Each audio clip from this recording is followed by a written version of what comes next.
everyone, my name is Saishira, study in class 5 from DAV Public School, Rajabagija, Cuttack. Now I am going to show you how to make a respiratory system with the help of straws, plastic bottle and ball. First we will cut these 3 straws with the help of scissors, which will used as trachea. Join these 3 straws with the help of 7 balloons, which will use as lungs. Insert the straw into the bottle. I will make a hole on the bottle cap.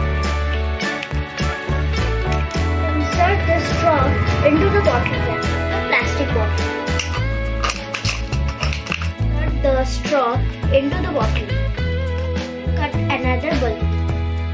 Put the lower part of the bottle with the help of balloon. Use it like this.